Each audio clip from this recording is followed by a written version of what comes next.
How has the government boycott of Joy News affected our work over the last, close to 2 months or so? I would say categorically that it hasn't affected our work.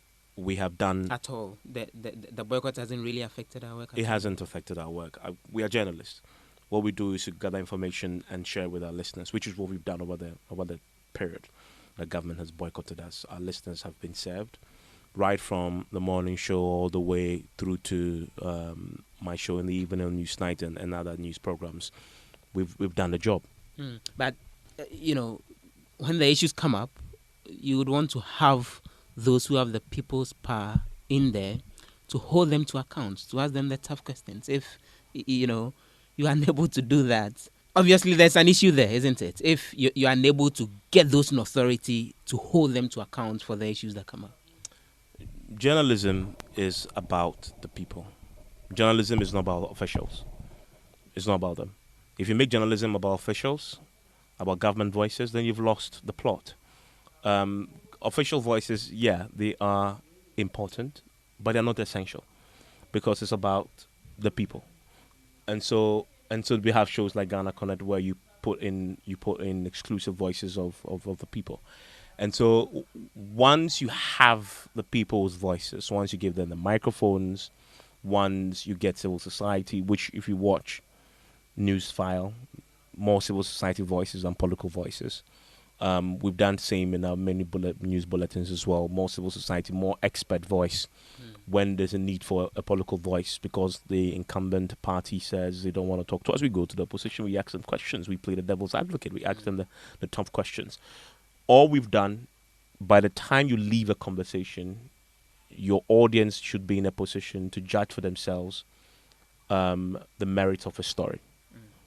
And the absence of an official government voice hasn't taken anything away from that. Occasionally, we'd go to parliament and all. Absolutely, yes. Those on the majority Yes. side who also have as much information as the government team. But it's all been about the documentary Manasseh did, Militia in the Heart of a Nation. And following that, the government insists we are against them, the NPP government. Is that really the case? Are we anti the NPP government? Absolutely not. The point is, we are not anti any political party. We are only for the people. I mean, we work on behalf of the people. We serve the people. And in fact, if you want to look at what we've done is backed by the Constitution, Chapter 12. Our job is to hold government accountable to the people. That is our only agenda. And if you're a journalist and you fiercely guard that particular constitutional injunction, and you do it fearlessly like we've done over the years, you would necessarily incur the wrath of a government because you're holding government accountable to the people. Governments, especially on the great this continent of ours, and we've seen even in advanced democracies like in the US, they don't like that. They don't like when there is a powerful, fearless media house that is constantly holding them accountable to the people. Most governments don't like that. They feel uncomfortable. They feel aggrieved. It's a reason why NDC boycotted us.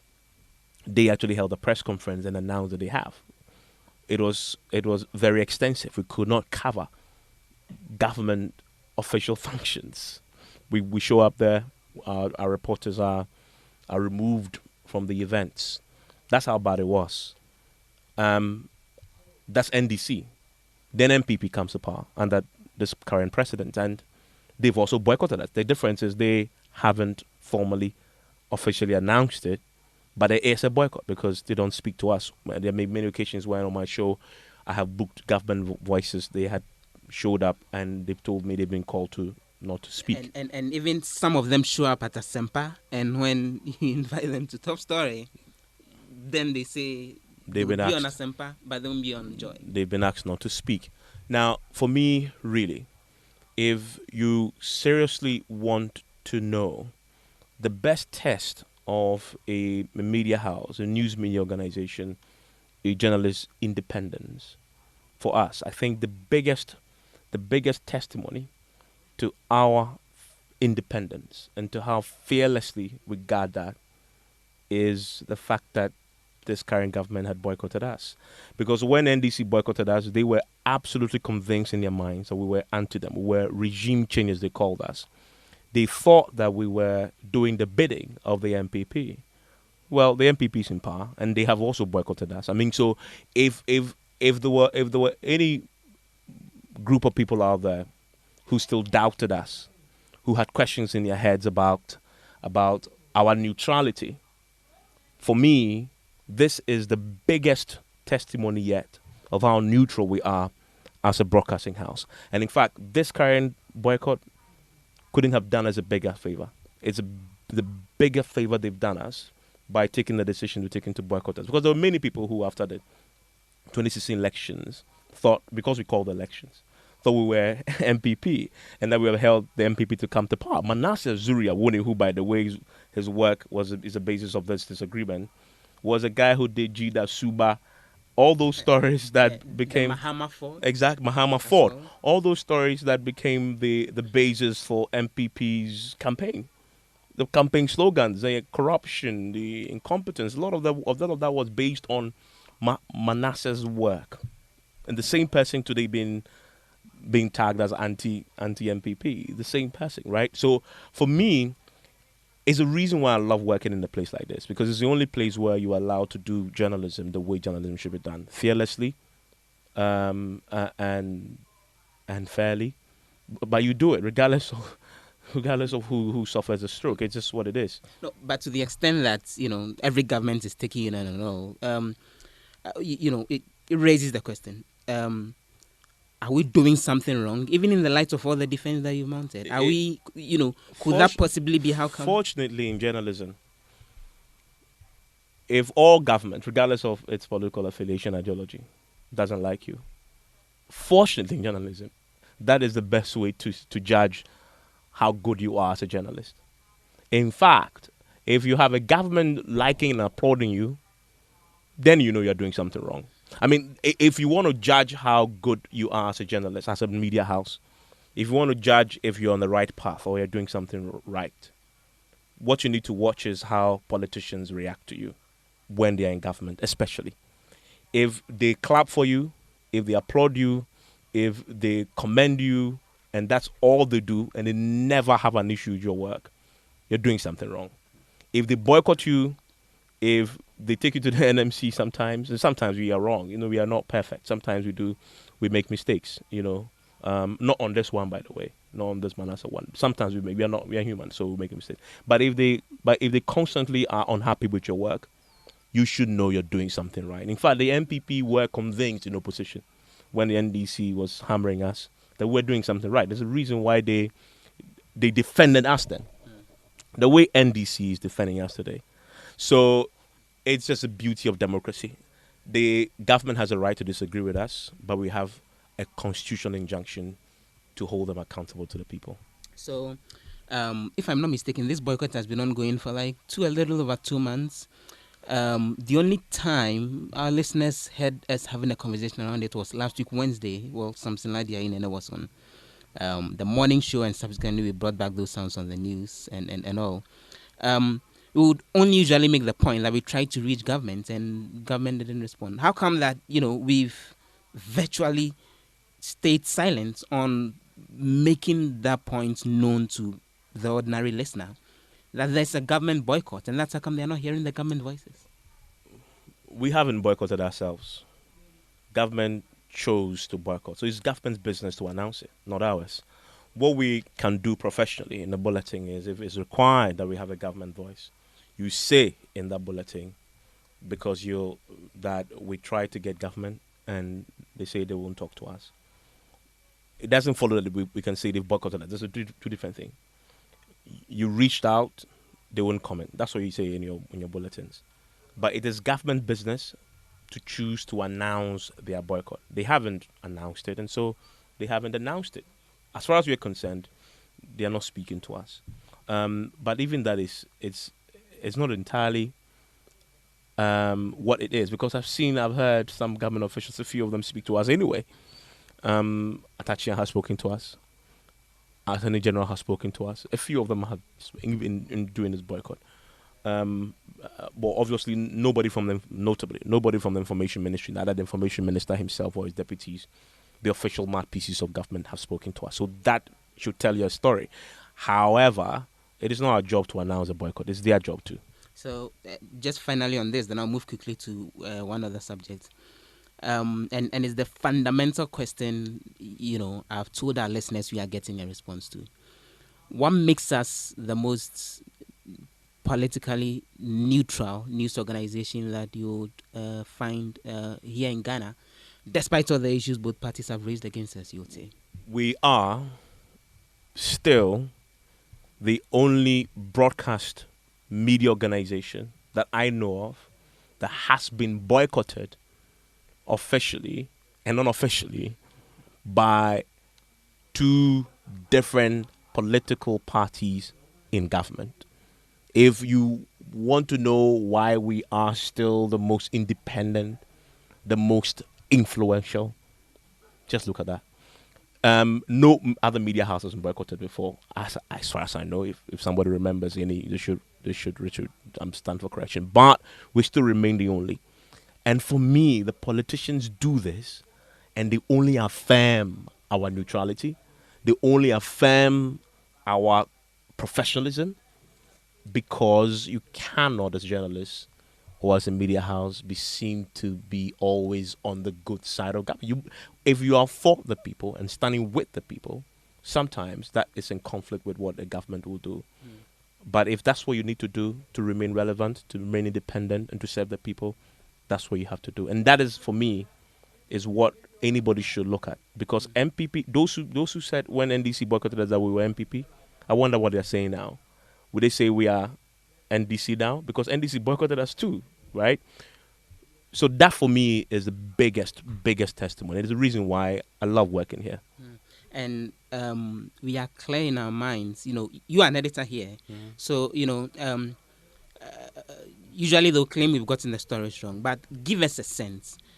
What rigorous process do the stories go through before they get published or broadcast eventually, which gives us all the confidence that what we're doing most of the times will not be wrong ethically, factually, and in terms of the highest standard of journalism anywhere in the world?